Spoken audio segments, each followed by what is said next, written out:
Welcome to hour number 2, live right here on this Thursday on the early line on SportsGrid. But not just any ordinary Thursday. It is round of 64 Thursday at the 2025 Men's NCAA Tournament. He is Donnie RightSide. I am Ben Stevens. It is one of the best days on the calendar each and every year, and it is here. Starting at 12:15 p.m. Eastern Time, our first of 16 games over about 13 straight hours of college basketball as the madness fully begins on this Thursday. And Donnie, our charge here in hour 2 and throughout the remaining 2 hours on this show is to preview all 16 games that we have on this Thursday. It is our duty, it is our task, and we will come through for the people. Absolutely, we will. And it does get started soon. Seems like we've been talking about this March Madness tournament for weeks and weeks and weeks on end, only knowing the brackets, obviously, on Sunday night. And here we are already on a Thursday, ready to go. Got some great appetizers in Dayton. Got a lot of points here. How's that going to translate over now to the bigger arenas where now you have the shift? Maybe the fans aren't all there to start, or if you are the higher seed, everybody else in the building, the 75% of the other fans cheering against you. You have those dichotomies, which I love to see in March Madness, but understand it. Like, if I just go to the time frames, 12:15, Louisville-Creighton, great game. Maybe you're on upset alert with High Point at 12:40, and the way it goes. I'm just hoping, like, I see the cutoffs, right? Because you have sort of that dinner break, which comes from the 4 o'clock games. They don't start again until 6:50. It's like, can I at least be undefeated and enjoy my time in those first couple games? But when you look, Ben, like VCU, BYU, tough one there. You take a look also, Creighton and Louisville, like coin flips right out of the gate. Can I win both of those coin flips and keep the vibes going into the night slate tonight? Keep the bracket from being busted at least for about 6-7 hours. Win all of your bets and all of those wagers to start. Donnie, that is the hope. That is the goal. That's what we will try to help you with here on TEL. And, of course, it does bear repeating. Noon Eastern time today. Myself and the coach, JY James Young, live in studio together for SportsGrid's Bracket Central coverage. We will sweat out those opening round of 64 bets with you. We will follow the action live. We will break down all of the chaos and the madness together. It is the most beautiful time of the year. All right, DRS, let's keep diving through what we have here in the opening round of 64. Just one final point on the 5-12 matchup in the Midwest region. McNeese, the 12th seed, the champions of the Southland for a second consecutive year, led by Will Wade, against a really good team on the 5 line in Clemson. I think Brad Brownell, who got his contract extension yesterday from the Tigers, is severely underrated. Clemson was an Elite 8 team last year. Clemson was the only team to beat Duke in the ACC. They went 18-2 in regular season action. And DRS, they covered in 14 of those 18 wins. They were impressive against the teams they were expected to beat and made sure to do so in dominant fashion. You always like to talk about like versus like competition. And it's difficult to find for a Cowboys team in McNeese that is expected to keep this game very close against Clemson. A lot of people have pulling off the outright upset. McNeese has been an underdog twice this year against SEC foes. Alabama catching 17.5, Mississippi State catching 9.5. Both of those games were a cover for the Pokes. Both of those games decided by 8 points or fewer. And one of the keys, Donnie, I think if McNeese keeps this game close, is that defensive end. It's where the Cowboys are very, very good. Both the games against Alabama and Mississippi State stayed well under. In fact, the Crimson Tide only scored 72 against Will Wade's team, their second lowest scoring output of the entirety of this year. Yeah, they are one of those teams in the spotlight, which sometimes is tough. Like, you want to be the team that's like, okay, last year they were in the spotlight and lost. People are backing them again. Let's see if they can repair it. But I tell you what's interesting, too, is both coaches with interesting situations. Like, one is leaving for another job and a huge pay bump, and one apparently probably just got a pay bump at this point. And if you're from the Clemson side, like, wouldn't you, like, the negotiations, or if you're even from the Clemson coaching side saying, oh, I'm going to wait a couple games here. I go on a run, man. I might be able to up that contract a little bit more. Or, hey, man, I got a tough round 1 matchup. If I lose, who cares? I got my new contract at this point. So interesting dichotomy on both sides with both of these coaches, you know, increasing already before this game actually takes place. But for me, I'm just going to trust that Clemson's defensive footprint, playing in a better conference, and the higher seeded team will prevail. Now, again, winning the game and covering the 7.5, as you just explained, completely different situations. Clemson wins by 1. That might be their Picasso move forward. Who cares? Where it's surviving and advancing, which is the name of the game. So that always comes into it. Blowout ability in this game, if that can use that word. I don't think we see this like a 15-point win by Clemson, to be honest. I think we're going to look right around that number, and I still would be surprised, though, if McNeese put out the outright upset, but not surprising if they stay within 8 points. Last year, DRS, everybody thought McNeese would keep it close against Gonzaga. They lost that game by 21. Yeah. The Pokes hoping to avoid that fate this time around. Another very likely 12-5 upset, as the public is seeing it. UC San Diego, a 30-win team out of the Big West, taking on the champions of the Big Ten tourney in Michigan on that 5 line in the South region. Just a 2.5-point spread in favor of a 5 seed against a 12 with a total of 142.5. DRS, are you buying in to what the public thought is that Michigan is very much on upset alert tonight in Denver? You're supposed to. Like, look at the game and look at the spread itself. UC San Diego, 90% of the people filling out their brackets never heard of this as an actual team. Oh, San Diego State. No. It's UC San Diego. Oh, different team here. Michigan, really good team out of the Big Ten who won the Big Ten conference tournament, and it's only a 2.5-point line. If you're just line reading, that's a stone-cold UC San Diego line. When you look at some of the metrics of what San Diego does, they do phenomenal stuff, like not turning the basketball over, shooting a ton of three-point shots, making a ton of three-point shots. You take a look at Michigan on offense, they turn the basketball over. UC San Diego, maybe one of the best, if not the best teams at turning you over. But we're not playing, again, like versus like competition as it enters in. The handicapper in me looks at this game and says, I got to take UC San Diego with the upset. That line is ridiculous. They have a good basketball team. And if the metrics hold up, it's not Michigan at home. They're actually playing in elevation at Denver, which is a little bit different. But also the bracket side of me goes, come on now. Michigan just to win this game over UC San Diego. And if they do, what's the harm in that? That's the way I went. I took Michigan just because of the seed line here. Again, I'm a little bit out of the water or in deeper waters than what I like because you're supposed to take UC San Diego, but the bracket guy in me goes, I'm not doing that. Michigan's just a better team. I'll take them to win. The sports betting guy in me sees a public dog that everybody is in love with, and I'm like, I can't.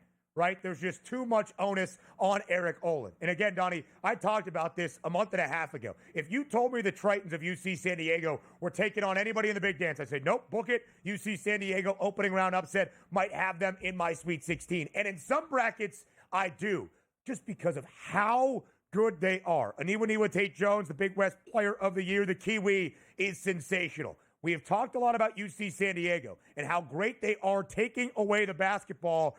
And that's been the thing to plague the Wolverines, their Achilles heel, through most of this season. Did not do that in Indianapolis, winning outright as a dog in 3 games to win that Big Ten tournament title.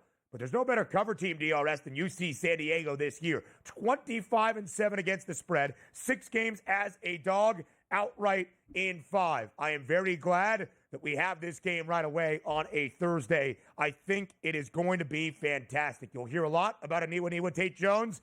I think Hayden Gray defensively, the difference maker for UCSD. And if they are going to win this game offensively, keep an eye on Tyler McGuy.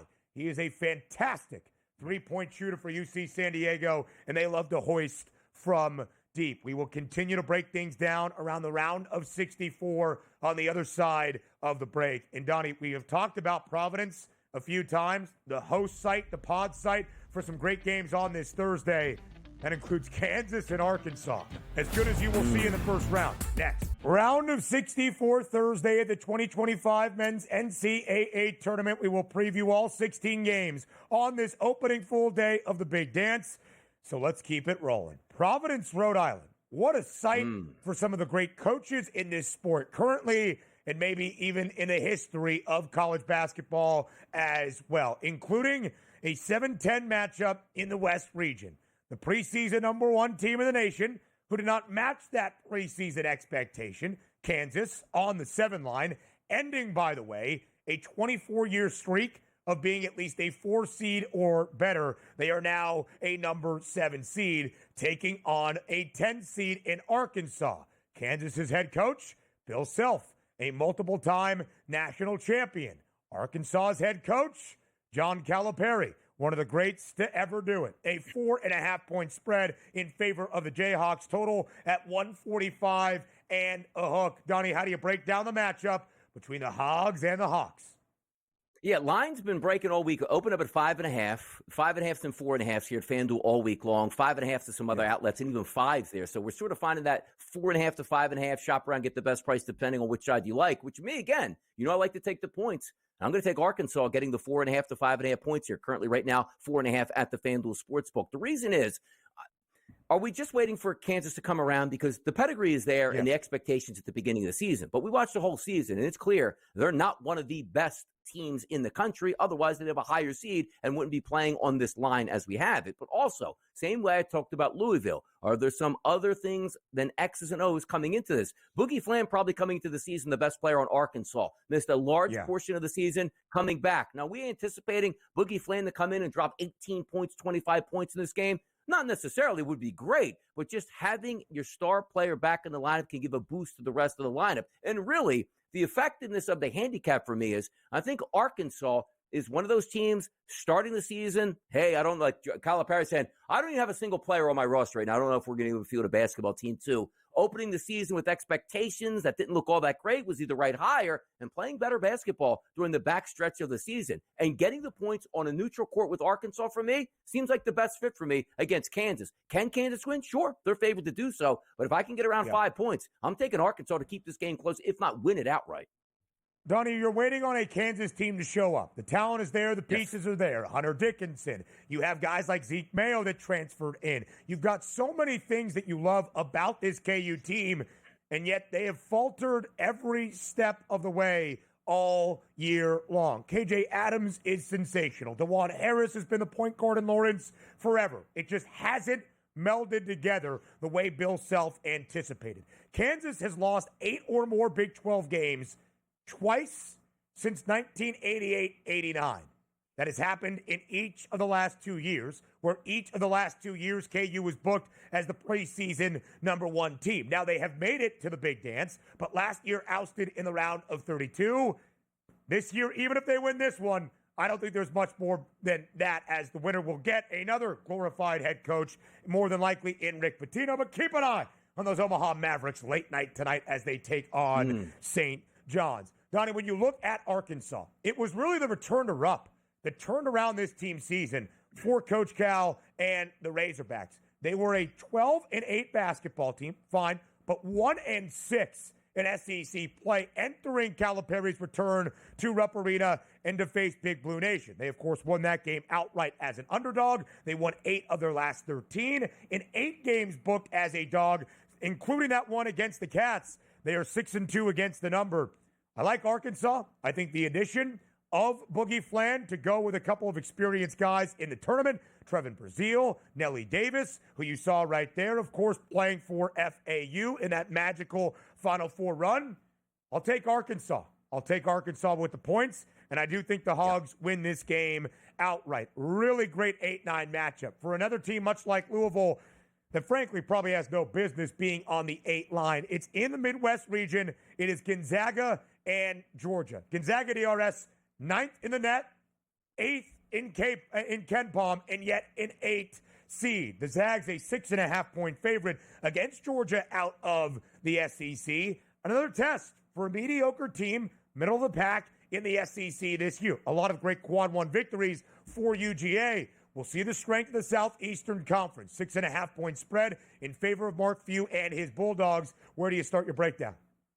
Yeah, the breakdown for me initially when the brackets came out on Sunday, and I said, you know what, I'm going to trust the SEC. I'm going to pick Georgia for the upset, and a lot of people are going to be on Gonzaga, and it was a pretty strong number at that -6.5 that they're sitting at as the favorite. And the more you get to it, it's not as if, Gonzaga is misseeded. We're just not used to seeing Gonzaga seeded so low. They're usually fighting for the top overall spot most years here, at least the #1 seed or at the worst a #2 seed. Now they sort of fall back. So is this the year that they don't have the pressure on them where they play better basketball? And just looking at Georgia, Georgia does some nice things. They have some quality victories on the season, including beating the Florida Gators, who some think are the hottest team, if not the best team in the tournament at this time. But Gonzaga's offensive efficiency is going to prevail, because when you're not overwhelmingly dominant from the three-point line on a team that's efficient, that tells you everything you need to know. If the three-point shot is there, sure, they'll take it, but they're going to get the best possible look every single time down court. It was too hard for me to pass up. Spread-wise, I don't really know if they're going to cover the 6.5 or not, but winning this basketball game, I flipped over from Georgia to Gonzaga yesterday, so I'm going to go with the Gonzaga Bulldogs advancing here. Not really sure, though, about the 6.5 line.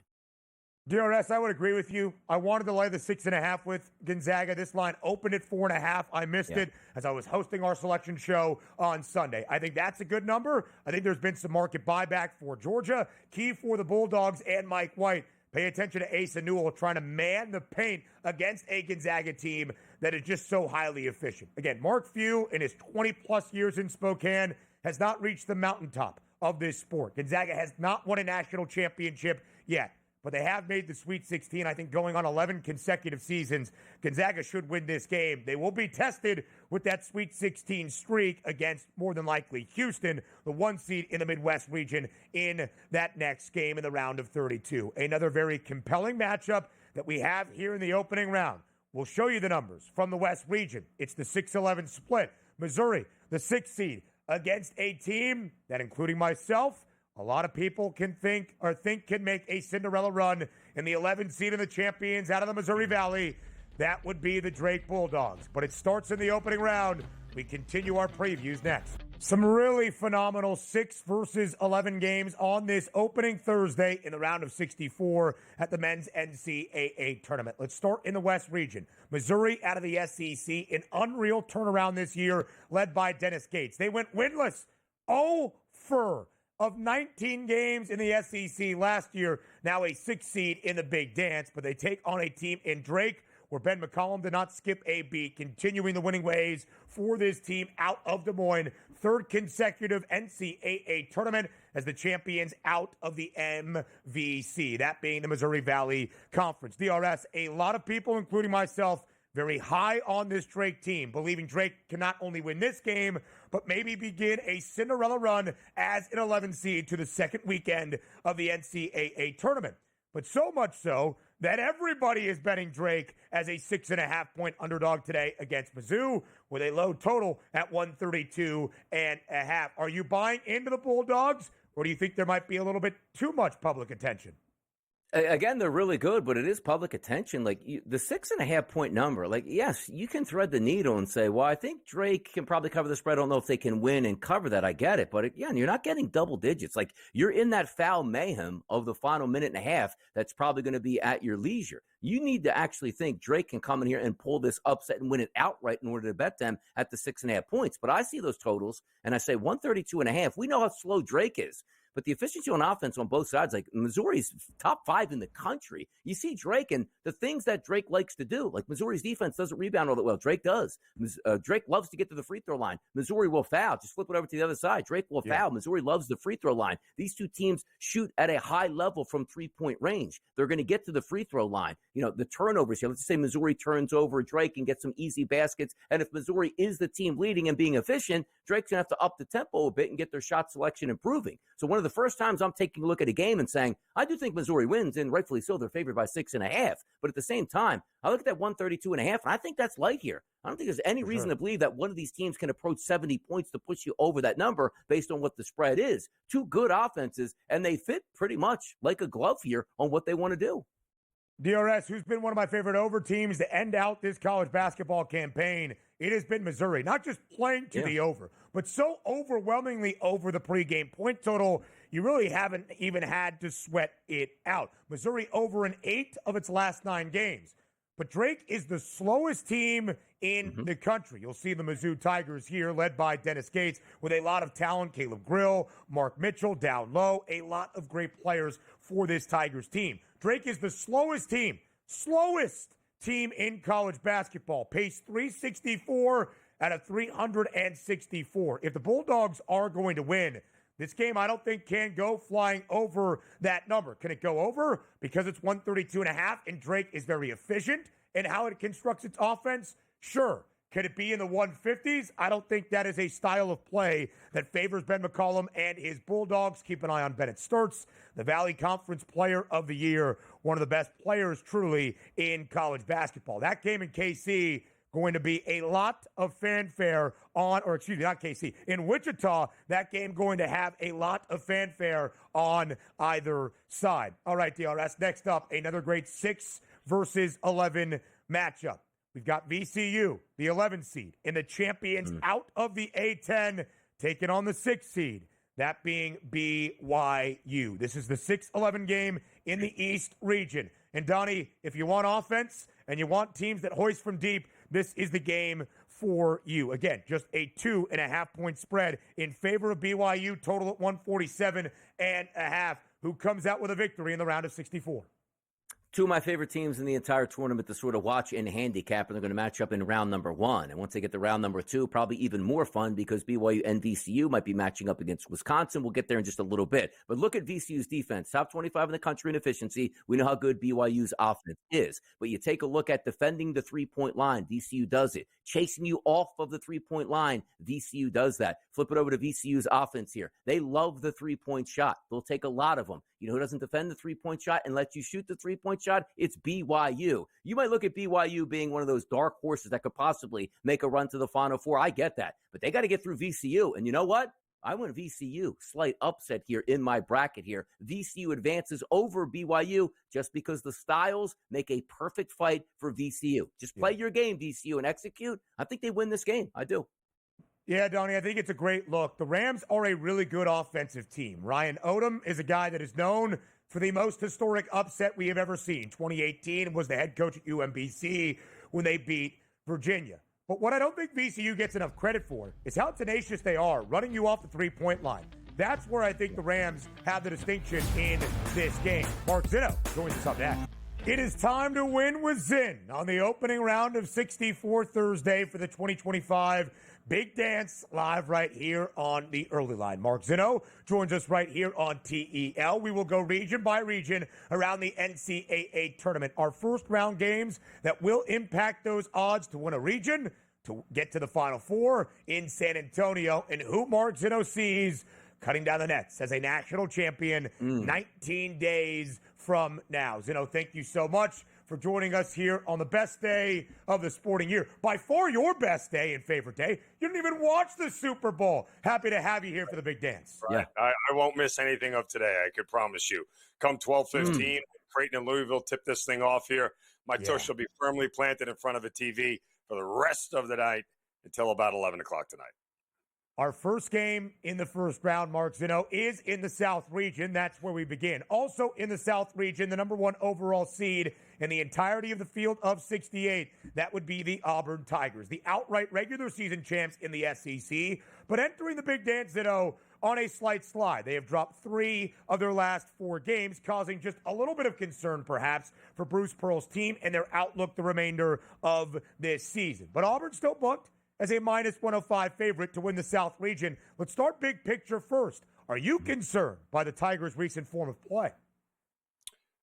I mean, concerned isn't really the right word. I have my skepticism about them being able to make the Final Four. I mean, that's ultimately what it boils down to. We've seen them trip up before. We've seen them be this caliber of team before and not figure out how to get through 4 games in March to get to the NCAA tournament Final Four. And that's really what it boils down to is how much do you really trust them? I don't think it's a great time for them to be playing some of their most average basketball that they've played all year long. Yeah. But, you know, you take a look at this team, you know how good the athletes are, you know what they do on both ends of the floor. They certainly profile like a team that could win a national championship. For them now, it's about going out and executing and making sure you get it done. Yeah, I'm not worried all that much about Auburn. Like, tough competition. You're going to lose some of those games. They're healthy at the right time. So I'm giving expectations and high expectations to Auburn. But as we look at this bracket overall, Mark, like, let's have some fun with this stuff. Is there a team that you have your eye on that could make a run that maybe some people aren't looking to make a run? I'm not saying that they're going to win the national championship, but just in this bracket alone, maybe pick up at least 2 games.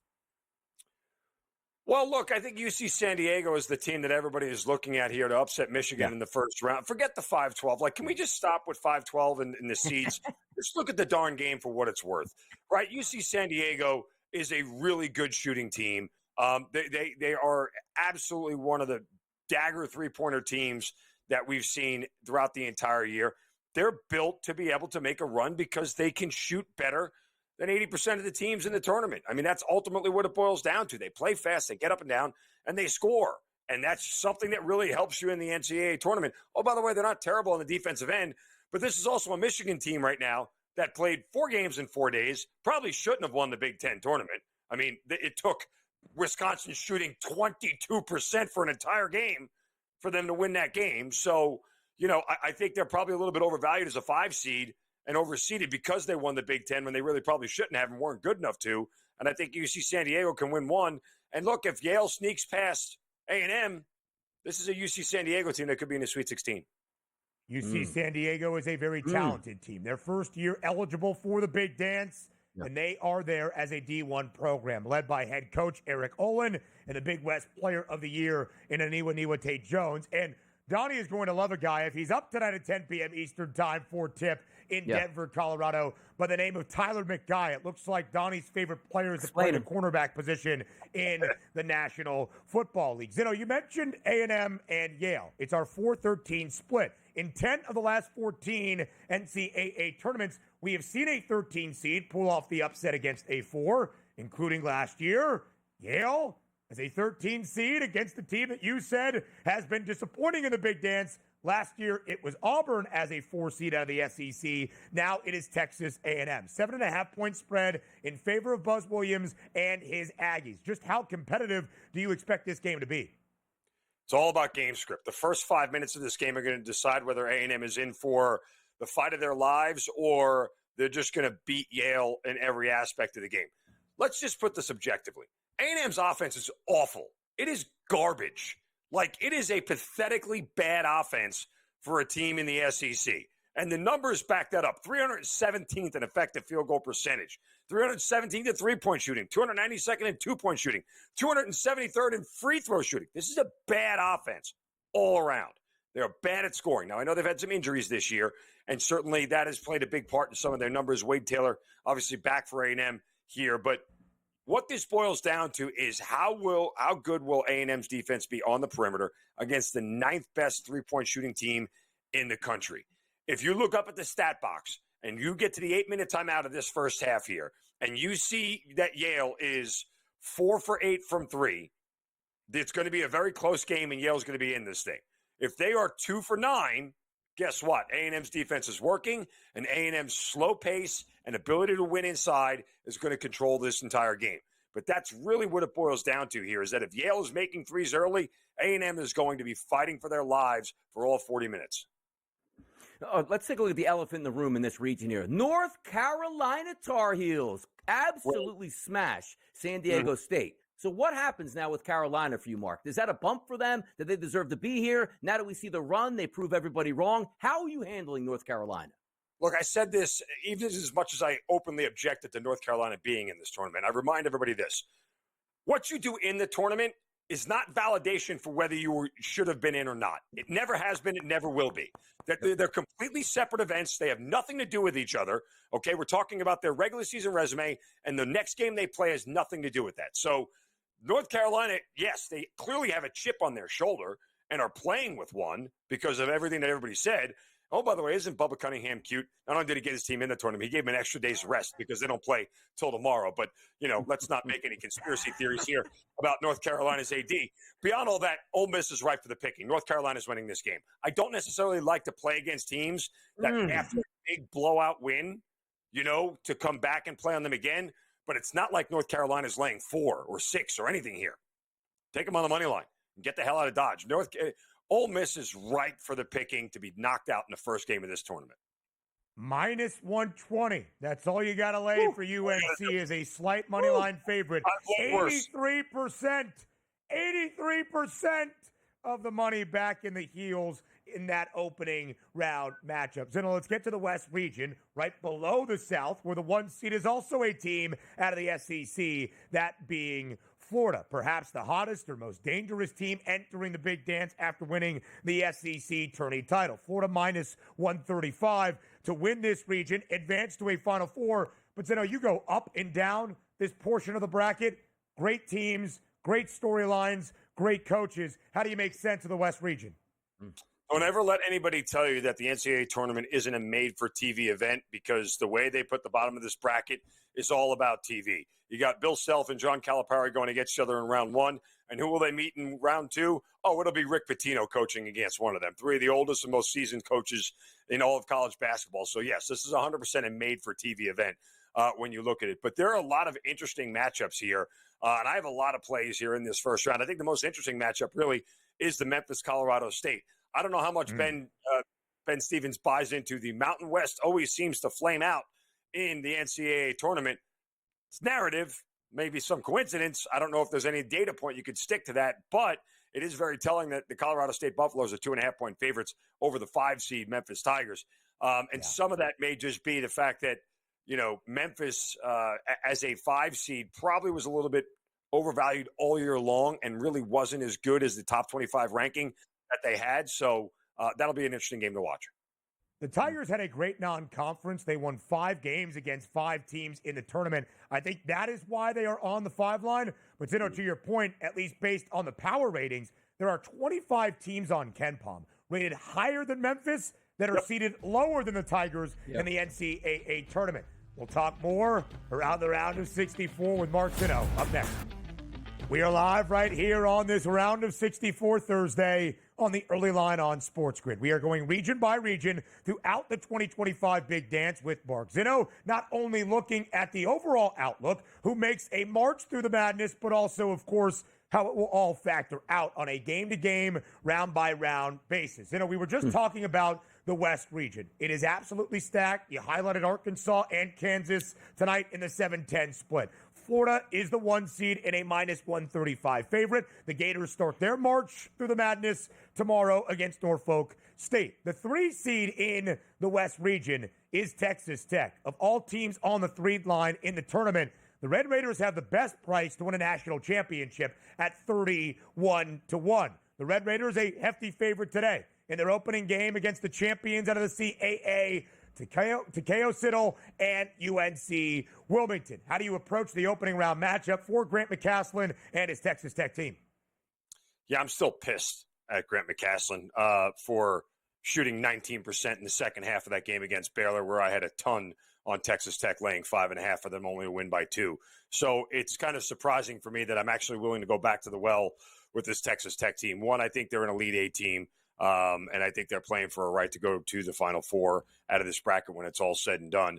But this, for them, again, is really about their offense. We know their defense is going to perform. I don't think there's really any question. It's how consistent can their offense be. Again, I talk about that game a couple of weeks ago against Baylor, a week or so. They shoot the lights out in the first half and then 19% in the second half. They can't have a lull like that in the NCAA tournament. Yeah. There's too many teams playing with house money that are going to take advantage of it where there is no tomorrow. So they've got to get this offense moving and be able to push 80 points and really kind of put the fear of God into people that, hey, you know what, we're going to beat you on both ends of the floor for a full 40 minutes. Yeah, interesting stuff, too, in that because, trying to line these teams up and which team's going to play the best, look, sometimes it's tough to do. Let's head over here to the East. It's the Duke Blue Devils. The reason I bring that up is we think Duke's the best. They're priced as the best. My question to you is, out of this region, does Duke make the Elite 8 into the Final Four, or can somebody knock them out? Could it be Mississippi State, Baylor? Could it be Arizona? Could it be Oregon? Could it be Liberty on a hot run? Or is Duke just too good and expect them to win this region, Mark? You must have read my mind there, DRS, because I don't have Duke to the Elite 8. In fact, I do have Arizona beating. Look, I think there's a couple things that are going to happen here. One, Duke is going to find out how the other half lives now that they're out of the ACC. And I'm not necessarily, saying that, look, they can't hang with other talent, but they haven't really had to do so since December, right? And they haven't played a close game other than losing to Clemson since December. Let's find out how really battle-tested they are in really tough minutes against teams that, again, have nothing to play for and are playing with house money in games that may be tighter than expected. The other thing about Arizona, I think that is, really significant here, I always look at matchups and styles when it comes to the NCAA tournament. And you look at Arizona, that is a team that can do everything that Duke can do.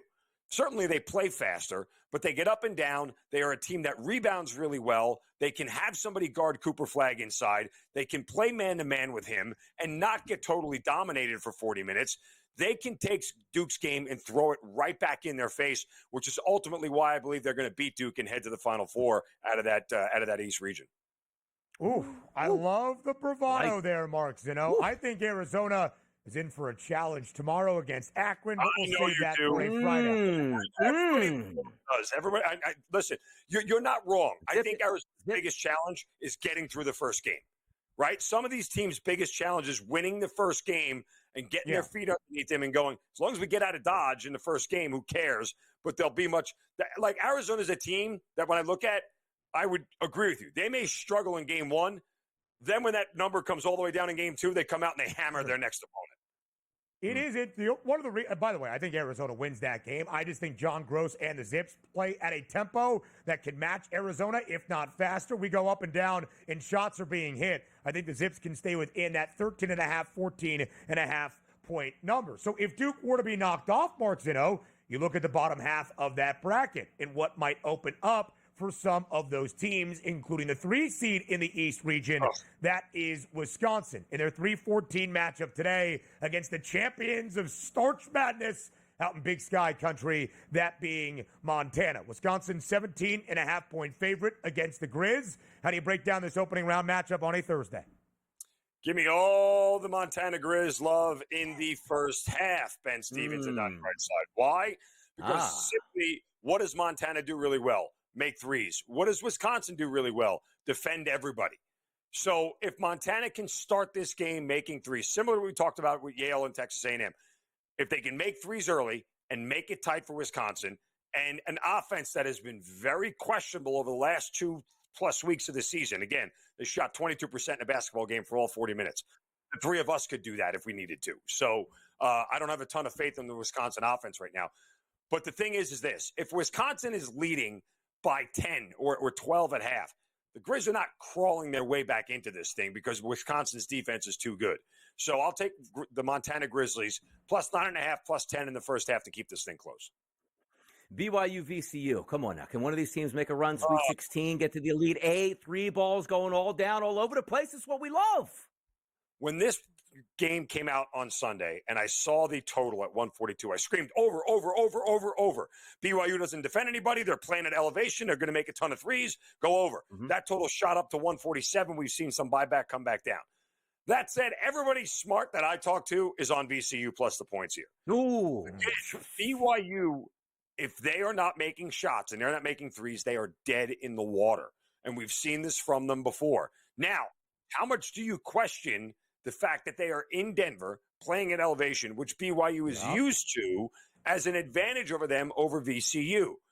I don't know if it necessarily may help them in this game. Somehow if BYU survives, I think it's a huge advantage for them in the second game because they are used to being there, as where other opponents would be more tired for being at elevation, for being there longer. So, I mean, again, I no real feel on this. I still think this game goes over. If it's at 145, I still think there's a bunch of shots made by BYU, and their defense couldn't stop a nosebleed. We'll talk about the Midwest region on the other side of the break with Mark Zinno, the outlook for that portion of the bracket. And then we'll see Mark Zinno's bracket.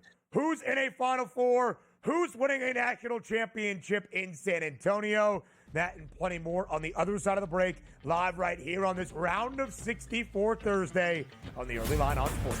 We round out this second hour, a half an hour with Mark Zinno, where we continue to win, live right here on this Thursday in the Round of 64 for the 2025 Men's NCAA Tournament. All right, Zinno, our fourth and final region to discuss with you, that would be the Midwest. Houston is the top team in this portion of the bracket. Tennessee at the bottom, a 3 seed in Kentucky, and a Xavier team that got super hot last night, trying to make some noise there as well. And also a very exciting 8 seed that Houston might see in that round of 32 in Gonzaga. Let's talk about the odds. Houston is a favorite at plus 125, but unlike the other very talented teams on the one line, Houston is the only number 1 seed not to be at least into slight minus money to win its region and advance to a Final Four. Do you think that is fitting, or do you think the Cougs can get all the way to San Antonio? I think when you look at the top half of that bracket and Tennessee at the bottom, yeah, I understand why Houston is not a minus money favorite to win this bracket. There's some pitfalls along the way for the Cougars. All the way through at that point. Now let's get those pitfalls, though. Yeah, concise. We love the effort, but give us some teams that could knock them off. Give me some upsets here. Let's go. I mean, I will tell you, that the one team that everybody is forgetting about, and I guarantee you Ben is on the opposite side of this, but the one team everybody is forgetting about in this region is the Clemson Tigers. They are a strong conference, very strong. How dare you think I'm some public schmuck that just loves McNeese? I highlight Brad Brownell and what he has done in 15 years in Clemson, South Carolina, an Elite Eight team with a very similar cast and crew back this year, led by Chase Hunter and Ian Shefflin. How dare you, sir? I'm sorry. I figured you would be on McNeese in the first round, getting the points like the rest of them. Yeah, I know. That's it. Look, I think Clemson is the one team that can throw Houston's game right back in their face. They're not afraid to play slow. They slow everybody down. They don't mind banging around inside. That's exactly what they love to do. This is a great shooting team. They're great from three. You know, they make their free throws, for crying out loud. That's really important in the NCAA tournament. And they are very good on the defensive side of the ball. I mean, they actually play slower than Houston. They're 363rd out of 364 teams in tempo. So, like, this is a Clemson team that knows how to handle Houston. That's Houston's advantage, is that they wrinkle you and they squeeze you into playing their way. Clemson's like, okay, cool. We got this. This is the way we love to play. This is our game. So I think they can throw it right back in the face of the Houston Cougars, and I think that's where Houston gets knocked out here, is in the Sweet 16 against the Clemson Tigers. I like it.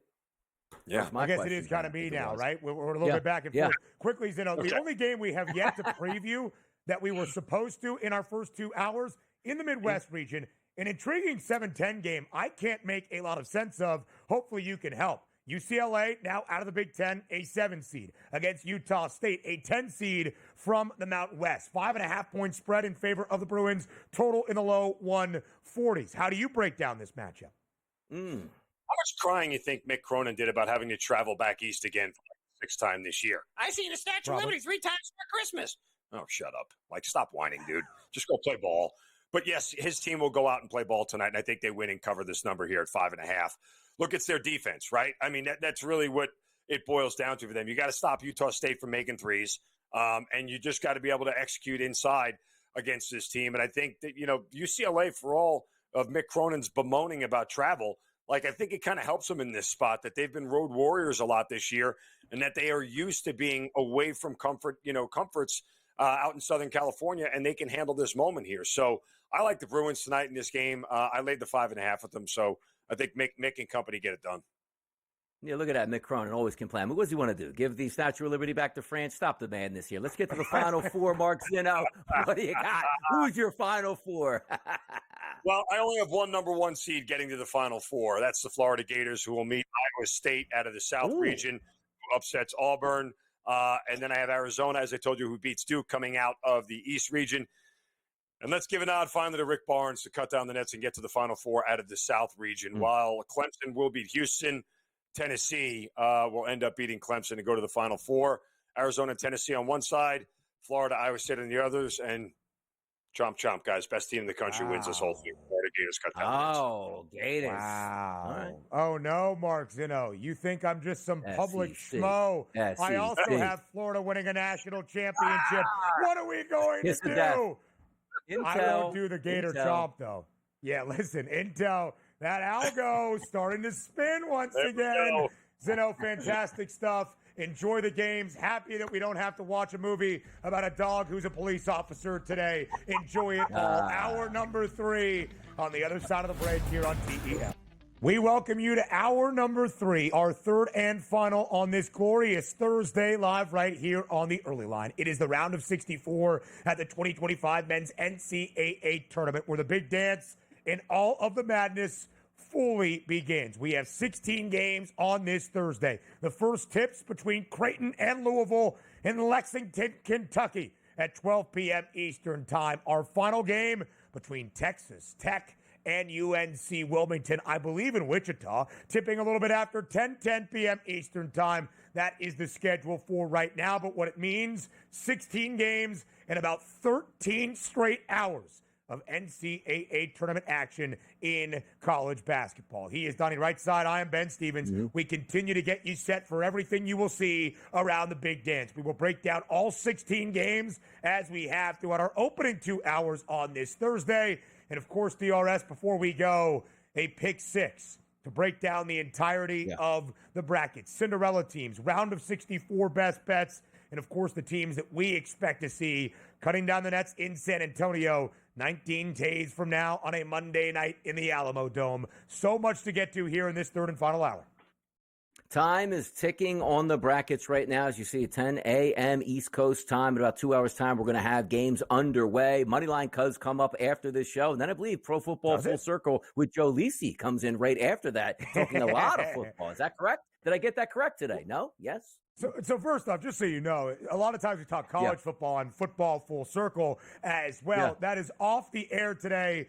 It's starting at noon Eastern time. SportsGrid's Bracket Central for round of 64 coverage does begin. It will be myself and the coach, James Young, Jay Watt. When are you next in studio, DRS? When do you start your Bracket Central coverage? Friday night, right? Tomorrow night? Tomorrow, 7 to 10. The boys will be there. Yeah. The lounge will be all set up. We won't be at the desk. It'll be real comfortable, so get ready. I don't know. I'm just trying to will that to victory right now. That's what I'm doing. I hope Live so mics, for you. Real clean. Yep, love it. Yeah, no headsets. Donnie's got 2 earbuds in. He's feeling good. I will say this, though. I love working with DRS each and every day. Yeah. There is nothing quite like, though, being with Donnie RightSide in studio, in person, for when you are watching an NCAA tournament game. Some of the reserved nature starts to pop off a little bit as he is rooting on and cheering home his bets. It is going to be great theater with you, Lisi, and Kev. The three-man weave tomorrow? I mean, has Lisa even watched the college basketball this game? What's he even doing on that set at this point? Question. So, we'll try to carry him. We'll try to carry the guy through. We'll be all right. We'll have a good time, the boys in the studio. I think that guy is our lead college basketball handicapper on the network as of late. He is all over crypto smash diamond play under Purdue and High Point 152 and a half. I think he got some intel from a certain host on this show. I won't name names. It's me. All right, let's look at the big favorites on this Thursday in the round of 64 and who we expect to not just win, of course, but to comfortably cover their large margin. We'll do that by hearing from all of you as we get ready for the round of 64. It's time now for Fade the Public.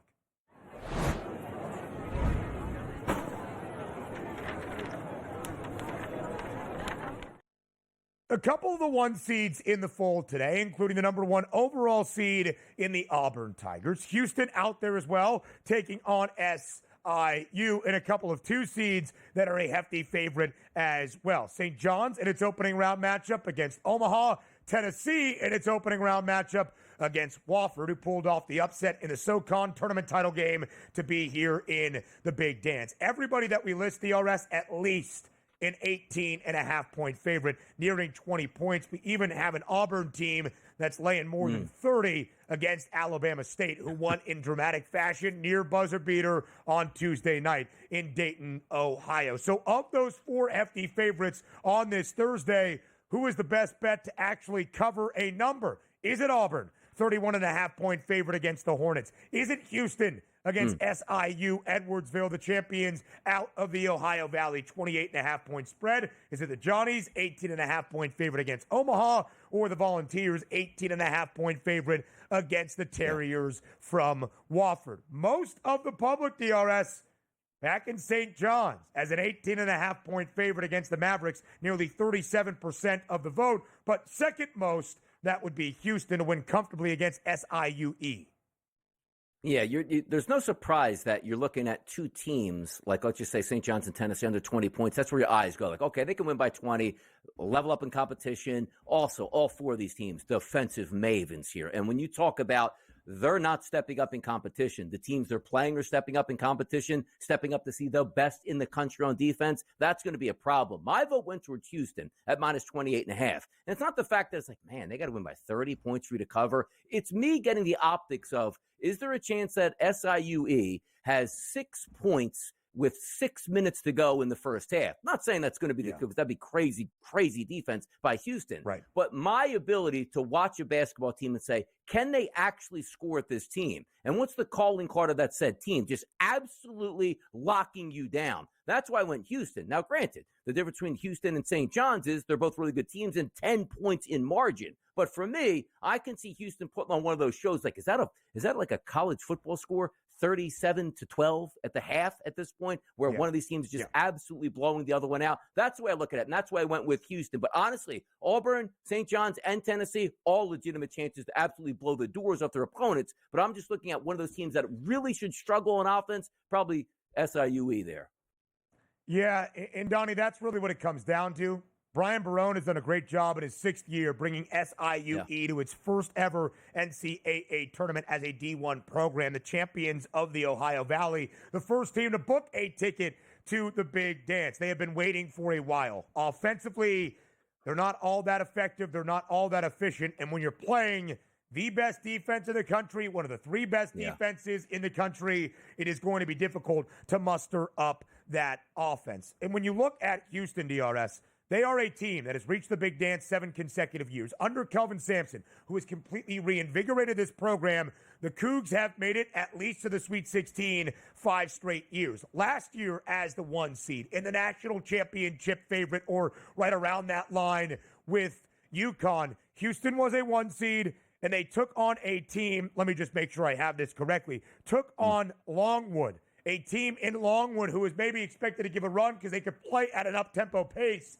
Houston said, nah, we'll win this game by 40. The first 40-point margin in the Big Dance in nearly a decade. I looked at SIU Edwardsville team total, maybe leaning toward an under as well. It's 52.5, a little bit low for my blood, just because they could score 55 and Houston could still cover this number rather comfortably. I do think SIUE is up against it. That got my vote as well. I will say this, though, DRS, as we look at these games. Auburn, 31.5-point favorite against Alabama State. The Tigers, of course, trying to erase that sour taste in their mouth. I bet Auburn to cover the first half against Ole Miss in their first SEC tourney game, dropping their final 2 regular season games. They did by the hook, did not cover the game overall. I haven't looked into the first half number. My guess would be 17.5, 18.5. How do you think Auburn comes out against Alabama State, knowing the narrative that they have dropped 3 of their last 4, not playing their best basketball? Yeah, I don't think there's any added incentive, really, because I do hear that somebody like, oh, they're going to be really chomping at the bit. They'd be chomping at the bit. They played like Tennessee right off the bat. But the fact that they understand it's going to be an easy victory, just go out there, play good basketball, get out of Dodge with the victory at that point. But I am interested to see what Alabama State does, because we talked about they don't turn the basketball over, which if they were just crazy and turning it over, who knows what that final score could be. I'm interested to see what that first half will be with Alabama State. 19.5 first half line in favor of the Tigers. More on the early line comes away next. The opening day of the Big Dance in full. It is the Thursday at the round of 64 for the 2025 men's NCAA tournament. And for some tourney talk and a bracket breakdown, we are very pleased to welcome on Jason Fitz from Yahoo Sports, joining us live on this Thursday morning on TEL to celebrate one of the greatest days you will see each and every year. Jason, we appreciate the time. Thanks for being here to get us ready for the Big Dance on this Thursday. Yeah, I just think, guys, let's start right out of the gate by reminding everybody, none of us are brilliant with the tournament. We're all trying our best. When you are in a sports bar today and your buddy tells you he's on a heater, he's probably not, and it's probably going to end. So yeah, I'm just helping everybody from 3 drinks in, Buffalo Wild Wings, realizing that, man, now I'm chasing 15 things with 15 people. It's a bad feeling. Your bracket can be done. You can rip it up. You can still hit some bets. If your buddy's on a heater, fade that very next pick, whatever it looks like. So, Jason, let's start with those national championship odds, the big picture outlook for the entirety of the Big Dance. I'm sure many people started to fill out their brackets this week and were like, what am I doing? Ending up with all 4 1 seeds in the Final Four, which has only ever happened once in the tournament way back in 2008. But the top 4 seeds, as you see it there, the 4 shortest prices to win a national championship. Jason, do you think everybody on the one line is actually capable of that, cutting down the nets as a national title winner? Yes, but I also think that a bunch of these teams on the twos are also, like, this is a ones and twos tournament to me. So as much as I do agree, look at the way Florida went through the SEC tournament, I think they deserved a better seed. I think they deserved a higher one. They should have been in a bracket that it wasn't murderer's row out of the gate. So, like, look, some of these teams, I think these ones are really poised. But Michigan State, when you look at the way that bracket falls for them, there's a very real possibility in my mind that Michigan State can be playing for a championship. St. John's, I mean, I'm looking forward to St. John's versus Florida if we get to that point. Don't sleep on Tennessee taking on Houston. So I think some of these 2 seeds, Auburn injury issues make me a little bit more concerned, but I'm pretty comfortable with any of the 1s or the 2s, and that makes up most of my Elite 8 and Final 4. Yeah, most people are looking at Jason, that top 4, and say, because Ben and I have done this dance all week long, saying, my goodness, like who's going to knock these teams out? So the simple question for me is, if we look at those top 4 seeds, Duke, Florida, Auburn, and Houston, to you, who's the most vulnerable seed, number 1, to get knocked out first? Yeah, I think Auburn, just because a couple of things that are interesting on Auburn. They hit a wall at the end of the season. No team in men's basketball history has ever lost 3 of their last 4 and then gone on to win the national championship. But part of that, I think, is just watch those SEC games. They started to get a little figured out, and Auburn's too old for that. I love this metric that keeps showing us that Auburn's average age is about the same as Oklahoma City in the NBA, right? This is an old college basketball team that seems like they lost their legs towards the end of the season. Doesn't make a lot of sense. As everyone says, well, it's the SEC and iron sharpens iron. That's just what happens. Okay, well, you're going to get to the spot here where you're going to have to take on a Michigan team possibly that won the Big Ten, and I think surprised a lot of people in the way they did that. And then, again, a Michigan State team. Like, I think this road for Auburn ends, best case scenario, ends against Michigan State. Number 1 overall seed, but did not get any favors at the top half of that South region. A Louisville team that ranks 10th in the AP poll and yet is on the 8 line, could be awaiting the Tigers in the round of 32. Let's talk individual big picture as well. Jason, Duke, the national championship favorite. So, of course, the best player on the title favorites is going to be the favorite to win the most outstanding player. That, of course, is Cooper Flagg. We expect to see him right away in the round of 64 as Duke will take on Mount St. Mary's tomorrow on a Friday afternoon. But let's start with Cooper Flagg's health. What do you anticipate the strategy to be for Jon Scheyer when it comes to his best player on the floor?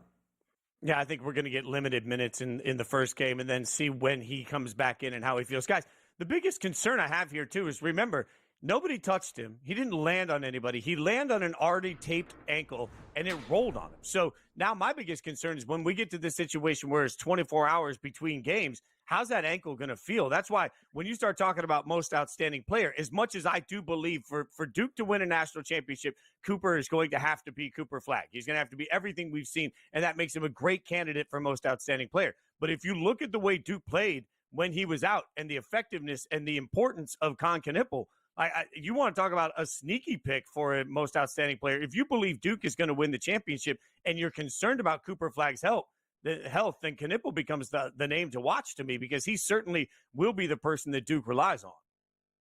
Yeah, a lot of great basketball players listed on there, and certainly if the championship is Duke, it's probably going to be Cooper Flagg that actually gets that if he is healthy. Same thing with Janai Broom there for Auburn. But if we take a look at a game matchup today, we're having some fun in Providence, and I know we want to get to Arkansas and Kansas. Kansas is the favorite at the FanDuel Sportsbook, minus 4.5 points. Lining this game up, Boogie Fland coming back into action here for Arkansas. Jason, how's it set up for you today between Arkansas and Kansas?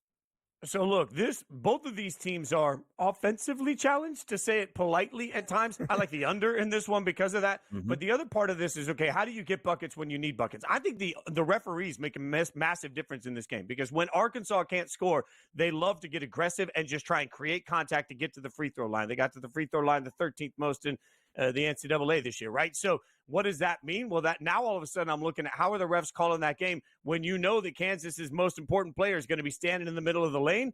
I feel like foul trouble could be a huge part of this. Arkansas, I think, wins an ugly basketball game that is the under because of that. If refs are calling this tight, this is going to be ugly. Take the under in my mind. Take Arkansas.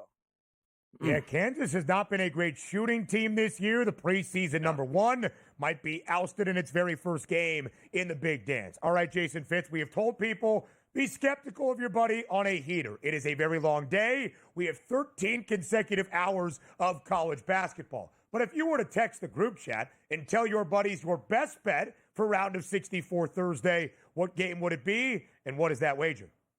Oh, man. Man, the games, look, we're taking out the heavy favorites. I'm looking at it here. Let me see.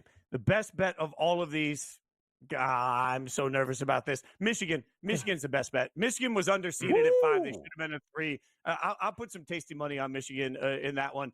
And by the way, I think Michigan has the chance to go in all the way into the Elite 8. I think Michigan can actually take down Auburn. Jason Fitz, I'll tell you this. I know your buddy is on UC San Diego because everybody seems to be picking the 12 over the 5 in that matchup. Jason Fitz from Yahoo Sports joining us here on this round of 64 Thursday. Jason, thank you so much, and we appreciate the time. Plenty more on the early line on SportsGrid comes your way next. Now it is time to truly get you ready for the big dance as we make sense of the madness and we paint the path through a bracket. As we do here on the early line, what is one of our staples? It is not the tummy.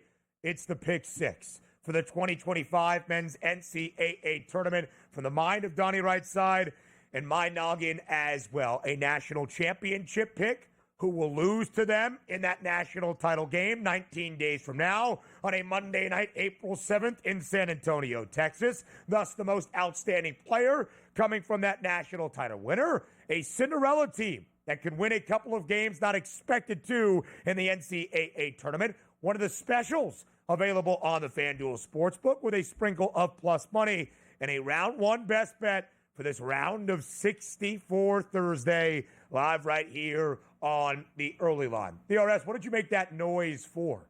Was there something I said, or were you just really excited? I don't know. You made a noise to grow. Hey, I go, hey, oh, I don't know. Kind of. Sometimes I just do it. You know, South Philly. Yeah, hey, sometimes. Yo, Adrian. I mean, I don't know. What are we doing? You know, sometimes you just got to yell it out the window. Yeah, that is very, very good. All right, DRS, let's start at the very top. It is 19 days. It is 63 games in total. It is that, a tournament. Trying to be at your best if you are going to be the best. To cut down the nets for 6 nights in late March into early April. Who do you think will do just that as a national champion this year in men's college basketball? I'm trusting the Duke Blue Devils. And, of course, like, well, why are you trusting? Well, yeah, they're the favorites to actually win it. So how much trust do we have to actually put in it? But also, the price point, not fantastic. But if they are going to win, hey, the price point, it is what it is. It's going to cash because I look at the Duke Blue Devils during the regular season and say, yes, one of the best teams here. And flag goes down, and they still had enough moxie to win the game he went down, win the following game, and then win the ACC championship game, and then get Cooper Flag back. So you got a lot of the players to shine outside the absence of their best player. There was a calming influence here. Don't panic. We'll win this. We'll be just fine. That's exactly what happened. And also, taking the seeding here. You look for me. Obviously, they're going to win game number 1 against Mount St. Mary's. I think they're going to beat Baylor and or Mississippi State. And then I have them lining up against Arizona, who they will get a punch from an athletic team, but I think they're better. And then Alabama in the Elite 8 is really the first elite competition that they're going to face. So in order to win a national championship, you got to get to the Final Four and the final. I just like the way it sets up for the Duke Blue Devils here. And for me, it's, well, Donnie's picking the favorite in the competition. Well, if I think they're the best team, price notwithstanding, that's who I picked here. And that's who I went with, the Duke Blue Devils, cutting it down. DRS, as we have said many times, you and I have examined this bracket. We have looked at the paths to get to an Elite 8, to get to a Final Four in San Antonio. And it does feel chalky at times because we have so many elite teams on the one line. You see it represented in the national championship odds. Everybody that is a 1 seed, 6-1 or shorter. Everybody else, triple those numbers, add on a buck. It's where you get to Alabama, the shortest team, as a 2 seed in this tournament. And I do believe it bears repeating because maybe you are crystallizing and finalizing your bracket right now. Maybe you filled it out on Tuesday night or yesterday, and you felt a little bit chalky. You felt a little bit scared because you had so many 1 seeds into the Final Four. Maybe you had all 4, which has only happened once in the history of the Big Dance, way back in 2008. But everybody on the one line has a Ken Palm net rating of plus 35 or better. What does that mean? Well, they're really, really good basketball teams. We have seen 3 teams in total in the last 20 years. 3 teams over a 20-year span in total have a net rating of plus 35 or better. We've got 4 teams in this single year all on the one line. So there does give some credence to the idea that, yes, it is chalky, and yes, we have rarely ever seen it. But if ever there were a big dance for it, it might be right now, which leads me to my national championship pick on the opposite end of the bracket. Donnie will have this team taking on the Blue Devils inside the Alamo Dome. I have this team winning it. Florida at a plus 360 price to win the NCAA tournament. I believe the Gators have shown you at various different spots this year they are the best team in college basketball. They have maybe the best pair of wins this year in college hoops. A road win in Tuscaloosa, a road win on the Plains in Auburn. I bet Florida in early February at an 11-1 number. I love where things stand right now. It is a highly competitive West region. I think it is the toughest draw of any of our one seeds. I just think Florida is the toughest team to get out of the big dance. Florida cuts down the nets. We continue to go through the Pick Six. Up next, the big dance officially underway in full on this Thursday. It is the round of 64 at the 2025 Men's NCAA Tournament. And as we continue to get you ready and try to make sense of all the madness that we see, not only the action that we have previewed all 16 games here on this show, but how we see the tournament playing out, what our brackets look like, and what the wagers will be every step of the way. Donnie, our national champions, we believe will play in that national title game in San Antonio. I've got Florida winning it all. You have Duke knocking off the Gators. Why are you confident Florida emerges out of the West region and to that national title game? Just how really good they have been, specifically over the second half of the season, and playing in the toughest conference in basketball and handling their business, getting some of the biggest wins of the season on their resume, which means they're battle-tested, and they need to be battle-tested. You take a look at that West bracket, game number 2, they should still win, obviously, because of the higher seed and the better team over Connecticut and or, let's just say, Oklahoma. But after that, you're taking a look at, for me, like playing the Crab 5 of Maryland. That's a really good ball club here that you're going to get. Then if you advance, let's just say it's St. John's and or Texas Tech at that point. That's another elite victory before you even get to the Final Four. So maybe those legs in the SEC, sharpening those knives all year long, you got to have a lot of detriments there. But I still think they have the talent to get to the final and certainly win the final. But I took Duke in that final in a close game by 4 points. I just think Duke's the better overall team. But Florida would be no surprise for me, and rightfully so, in the absolute numbers that we're looking at the FanDuel Sportsbook for them to win it are quite low. Florida and Duke just make a lot of sense. Two heavyweights making their way through, and what a final. If it meets up and goes that way, it would be. Two of the shortest national championship prices right now, but again, DRS, it is hard to fault. We have talked about how historically good the top of the NCAA tournament field is. The cream rises to the top in the big dance. 13 of the last 17 national champions have been a 1 seed. 4 of the last 5 a 1 seed. The only team in the last 5 years that was not was Connecticut as a 4 seed now 2 years ago.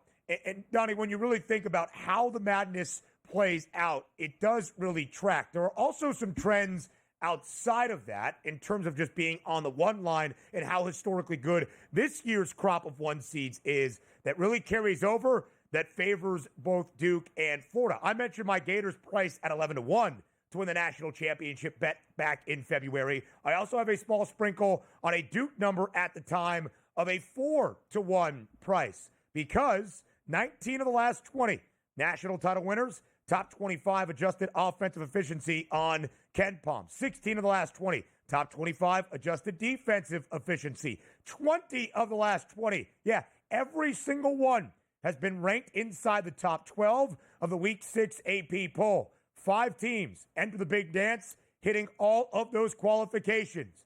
Our 2 national championship picks in Duke, in Florida, Auburn, Iowa State, in Tennessee, the group of 5. So keep an eye on those numbers. DRS, I have Duke in my Final Four. It pains me to say that as such, but I have Houston with the veteran presence commanding the defensive end of the floor, beating Duke in San Antonio, playing Florida in the national championship game, but the Gators' offense, defense, and pace a little bit too much for the Cougs. If you have Duke winning a national championship, who is the most outstanding player in your mind? Yeah, going to be simple. And also, if Duke is going to make it that far to play Houston, that probably means Cooper Flagg's really healthy and ready to go in that game, which would be a great sign for the Duke Blue Devils, which means if I have Duke winning the national championship, that means he probably played really well against Houston and really well against Florida, and he cuts down the Nets along with Duke at a plus 370 price as the MOP. It's just strictly a correlation. Is it one like, hey, Donnie, why don't you take Con Knippel to actually do that? I mean, look, he can score, we understand. But if the point man is going to be Con Knippel and not Cooper Flagg, that means Cooper Flagg's probably a little bit injured, which means Duke might not be as effective as they would be with a completely healthy Cooper Flagg. I'm betting on the opposite. Duke's going to be good. So is Cooper Flagg. They win it. He gets it. Yeah, DRS, it's a great thought. It's a natural thought, right? But I also do believe it presents you a little bit of a better price at plus 360 for Cooper Flagg to win most outstanding player. Can you win the NCAA tournament if Cooper Flagg is not your most outstanding player, even if he's healthy? Perhaps, because it really comes down to just the Final Four. If Cooper Flagg is great in the Final Four game, and so is Con Knippel, but Con Knippel has a slightly better national championship game. Could it go to Knippel?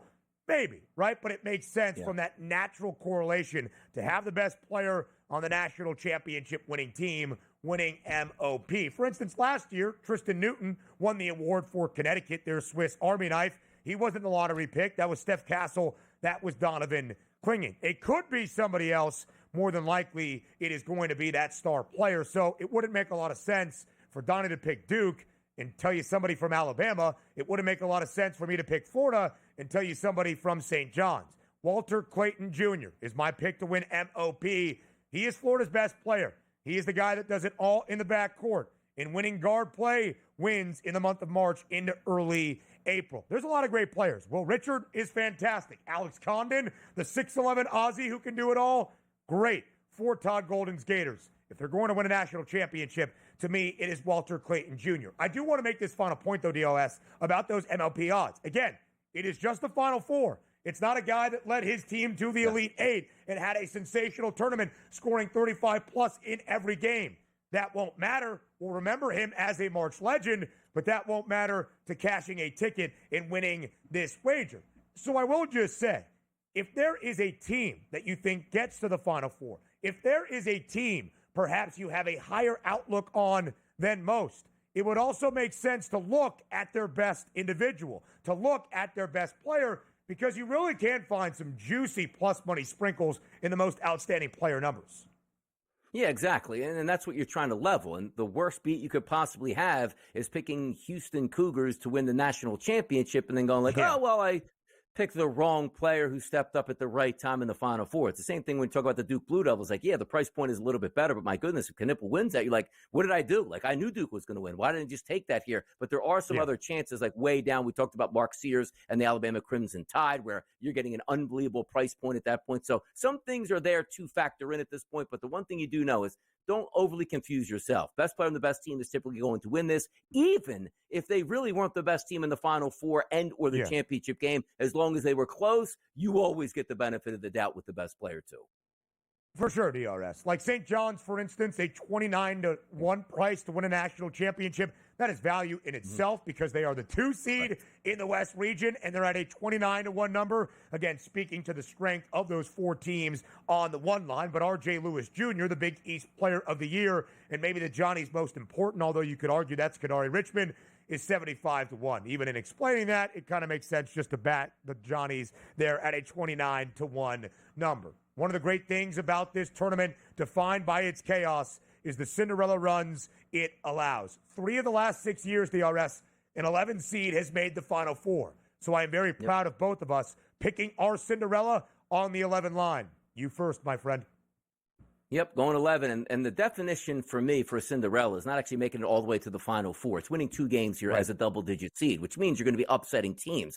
VCU has a legitimate chance to beat a quality BYU team. They win that, you know they take on next? Another really good team in Wisconsin. But styles make fights, and VCU fits like a glove with both of these teams. Now, they're not as talented as either one of these teams, but I think the matchup makes sense, and that's what a Cinderella is. Matchups make sense. They're not as talented here. The little engine that could, VCU should be able to win 2 games. They qualify for me as my Cinderella team here, and the Cinderella story starts today. Come on, VCU. Don't let your boy down. Don't let me down.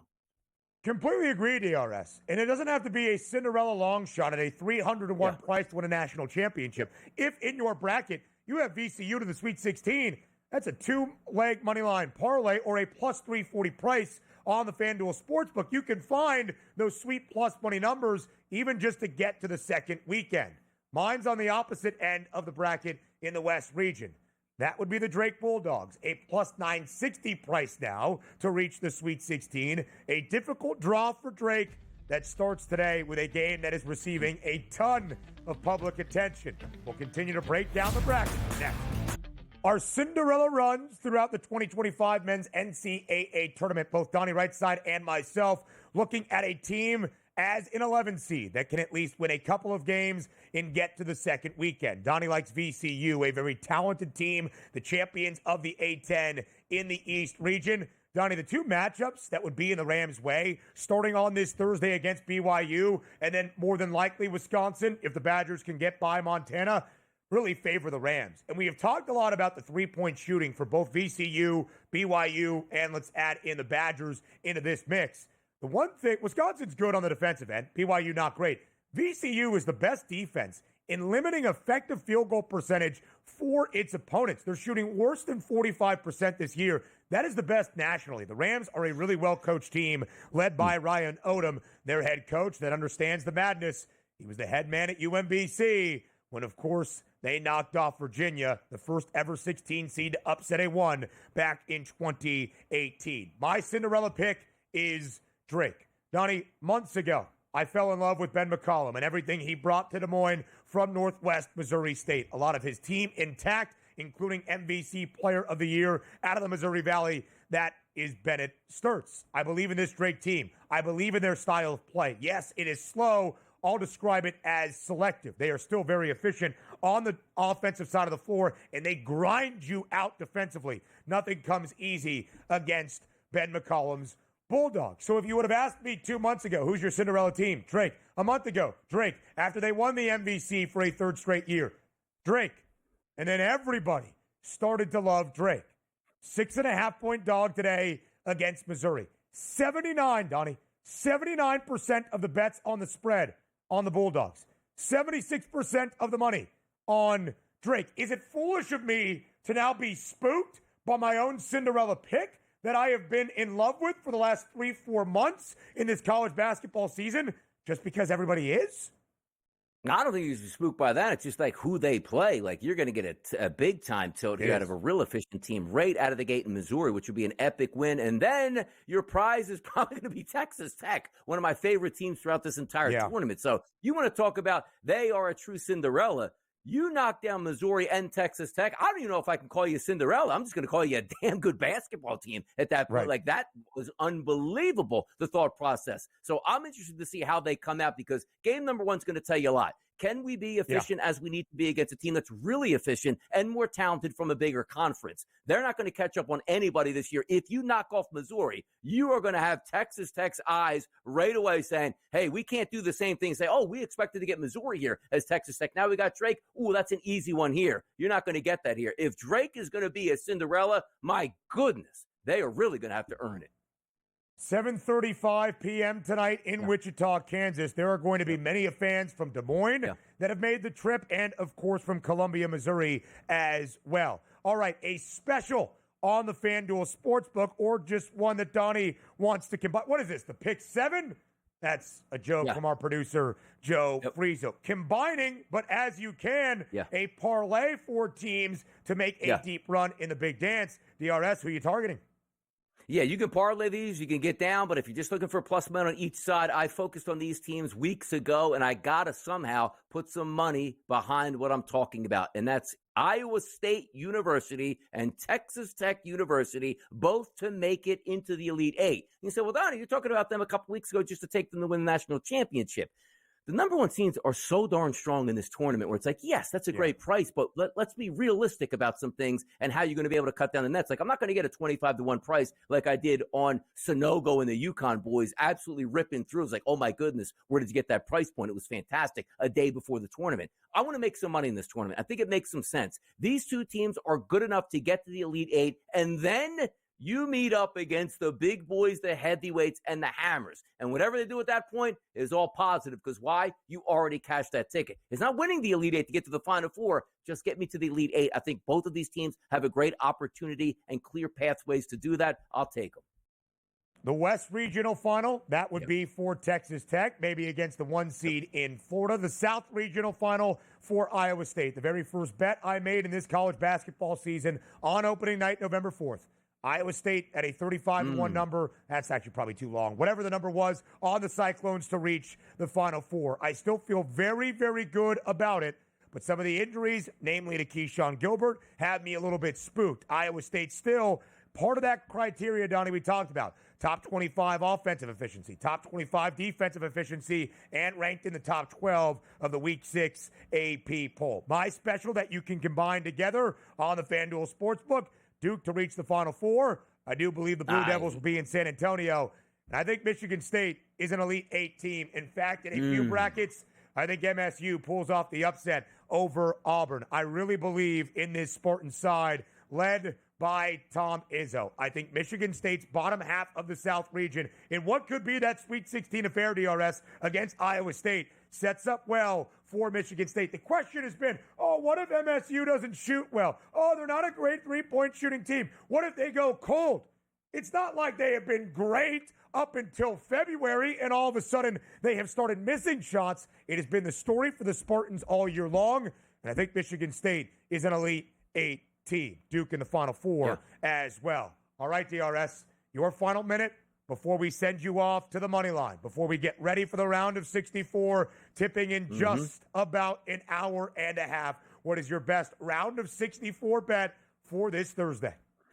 You know, we're not laying the points. We're giving out best bets here in the tournament. Take the points and pray. I don't think we have to pray all that much today, or unless you're playing to Boogie Flan to having a big-time game. Arkansas and Kansas, I think, will be spectacular. Two really good coaches, two really good programs coming in. I just think Arkansas playing better down the stretch. Kansas has been a disappointment. And the best part about this, I don't even have to win the game outright to win my bet, getting 5.5 points with the Arkansas Razorbacks. I think they'll keep it close. I think it'll be a hard-fought game, a legitimate chance for Arkansas to pull up the upset. Absolutely. In my bracket, I actually have Arkansas winning this. But just keep me within 5 points or less, which I think they can do, in a hard-fought victory. Give me Arkansas today. Let's go.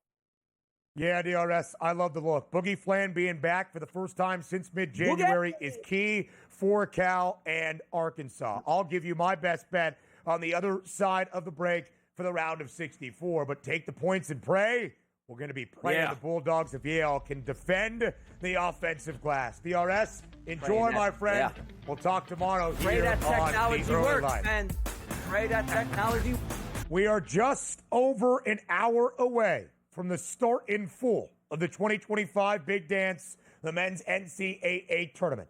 It is round of 64 Thursday, and we get you ready for everything. All 16 games that you will see over the next 13 or so consecutive hours of March Madness college basketball action, we have previewed for you. We have shown you the odds. We have broken down the game. We have maybe even given you a side we agree with.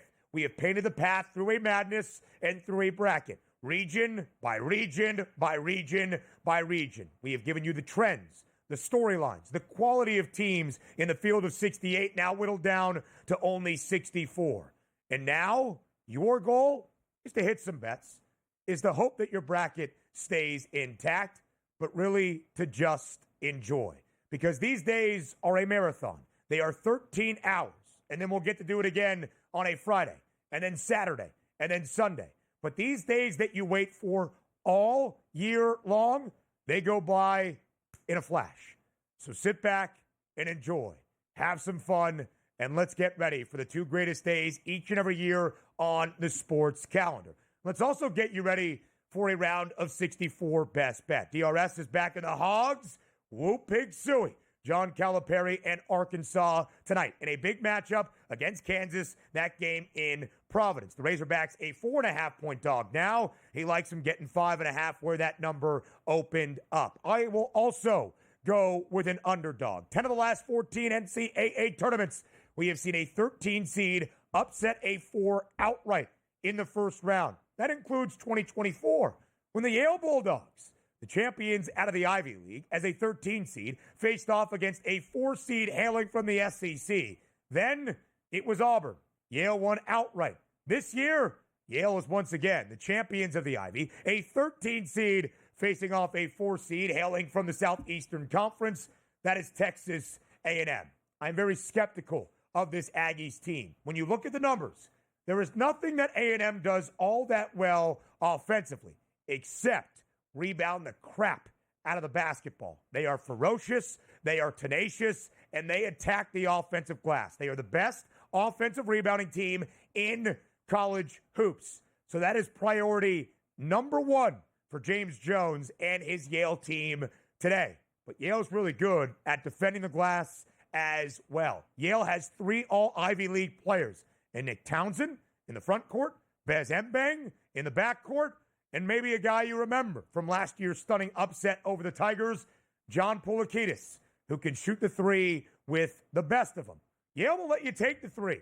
A&M doesn't care. They don't really like to shoot it, nor when they do hoist from deep, do they do so all that well. Yale does not necessarily rely on the three-point shot, but at 38.5%, the Yale Bulldogs are the 9th best three-point shooting team in the country.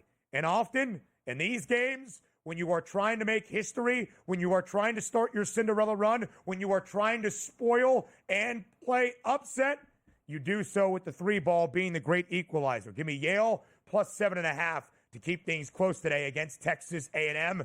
That is my opening round of 64 Thursday best bet. But believe me, we've got a lot on the docket. We have many tickets to break down for you, and we will do that here, by the way, on SportsGrid, starting at noon Eastern time. Our Bracket Central coverage, myself and the coach, James Young, JY. Noon to 3 p.m. Eastern time for the early window of games as our first full day in the round of 64 truly does begin. Let's talk a couple of other things before we get out of here. Maybe even some fun that you can have on the FanDuel Sportsbook. How about betting the team nicknames to win an NCAA tournament? Yeah, we like to have a little fun here, courtesy of our Canadian friends up from the Great White North. If you want a team that is a cat, I believe that includes the Tigers as well, a 2-to-1 price. Mythology, Devils, a plus 280 number. That's also Duke's price to win a national championship as the Blue Devils. If we had Central Connecticut, that might be a little bit better. A Reptile, the Gators, plus 320. People, Fighters, plus 650. Historical moment, miscellaneous, at 12-1. My producer, Joe Frizo, did we get clarification on weather at 31-1? Because the Red Storm would certainly be weather, and that's a pretty good price. Or is it mythology, a storm brewing out of the Big Apple, led by Rick Pitino? We are going to have a great time. It's all the fun that you can have in the NCAA tournament. We will recap everything from our Thursday in the round of 64 on a Friday here on the early line. But SportsGrid's Bracket Central in the Big Dance starts at noon Eastern time here on the SportsGrid Network. Join us then.